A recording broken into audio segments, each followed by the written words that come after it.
We have sanctuary cities here.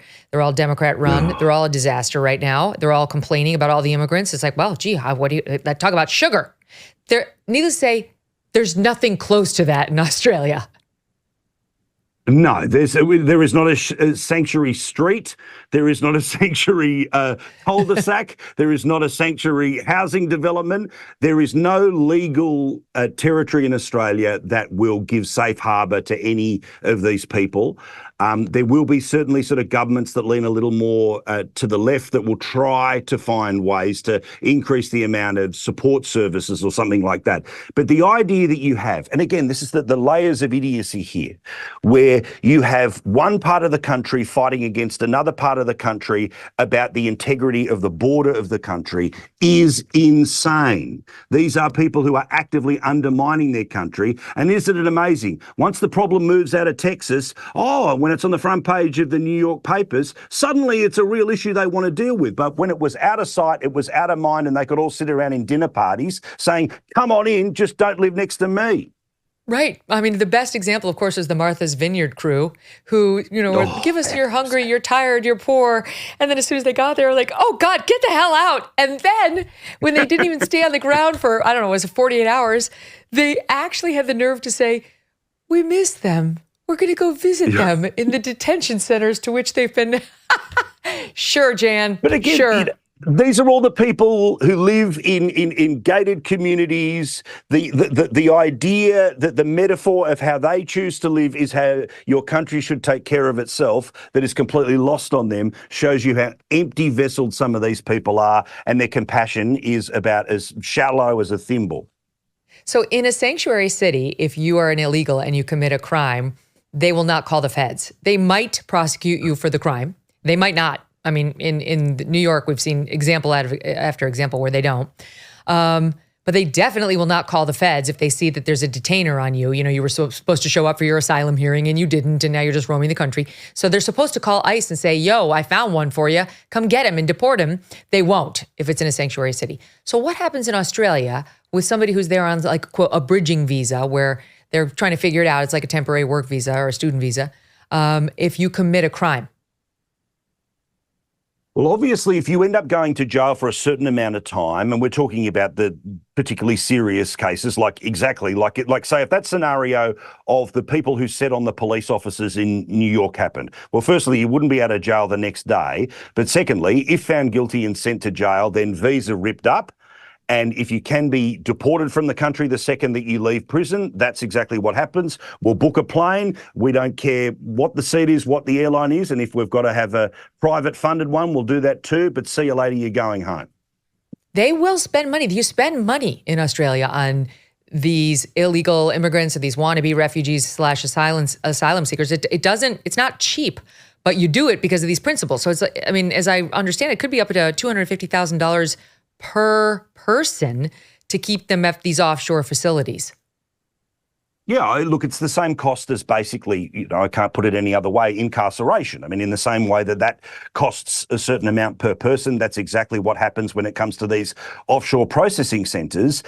But again, because in our DNA and now in our politics and the way that we want to present ourselves to the rest of the world, we want it to be a privilege for you to be afforded citizenship here. Now, I always talk about this on telly, which is I was lucky enough to be born into the greatest club in the world, which was to be an Australian, right? I am absolutely welcoming of anyone who wants to come from any other country. I've already filled out your paperwork, by the way, Megyn. I've got a nice place for you just by the harbour. You'll love it, right? The whole family, sounds all the amazing. rest of it, right? You're more than welcome. The internet will work. Nobody will see anything different. It'll be you hanging out on Bondi Beach each and every night that you want to, right? But we're going to have a scenario here where we want people to be able to fill out the paperwork, to add something to the country, to commit to the laws of the country. And if you choose to go against those things, well, the punishment is the privilege of being able to live in this lovely, peaceful little island at the other end of the earth. Well, that'll be taken away from you, because citizenship is a right that has responsibilities, regardless of whether you're born here, flew here, or you've been able to get here some other way. So what about just one final note on the hotels that are inside the country? We talked about the offshore facilities, but I remember when Novak Djokovic got in trouble because he didn't get the COVID vaccine. They weren't going to let him play in the Australian Open, but he came anyway. They stuck him in, for lack of a better term, a hotel, but everyone in there was an unlawful migrant of some sort, and he was one of them. And it was like, oh my God, the number one tennis player, how's he being treated? What's the story with these, quote, hotels on Australian ground? And how do you get into one of those? Well, in the same way that that again, the incarceration system would work, that there's prison farms or there's home detention, there are layers of security and layers of unpleasantness. Obviously, Australia wanted to take him out of the community, quarantine him to make sure that he wasn't going to, jump the rules or try to find a place to hide. So he ended up going into one of these hotels where people had been there for a few months, some for a few years, but you weren't able to sort of come and go. It's not an Uber Eats festival. Everyone eats well. I'm sure it's not the way that he was used to it as a global sporting sensation. But basically, he was there until they could work out on what flight he would go home. So again, like the gradients of the prison system, there are gradients of comfort in the immigration system, and it goes from, Bird Poo Island all the way through to the 3-star hotel. This is like so smart. There's so much we can learn from the way you guys are doing it, if only we had the will. And of course, we don't. So that brings us to the United States and this fig leaf of a bill that they're debating right now. It does seem DOA. The Republicans are not going to vote for this thing. At least it doesn't look like that. I mean, they never underestimate their ability to disappoint us. And I understand the argument by some, which is half a loaf is better than no loaf. Trump might not win. Biden could stay the president. There's some border enforcement. There's some improvements in this bill, but there's a lot of carrots for the Democrats too. Lots of debates about what we should do, what we shouldn't do, and what Trump should or shouldn't do. Like, what did he drop the ball when he had control of both houses of Congress, not pushing something through? Joy Reid, who I know you know, we've talked about her before on your show. She went on our other favorite, The View. I mean, come on, it was a clash of both of our favorite targets. She went on The View. Let's go. And she had some thoughts about Donald Trump and how he really fell down on the job. Take a listen. Did he finish the wall? Did not build a wall, which is why there's barbed wire at the border, because it's water. You can't build a wall over water. Right. It's a whole Rio Grande. So you can't build a wall over that. So he can't build a wall. None of it was true. Yet people, they had this mismemory of the Trump era as this great era. It was the opposite. Bullshit.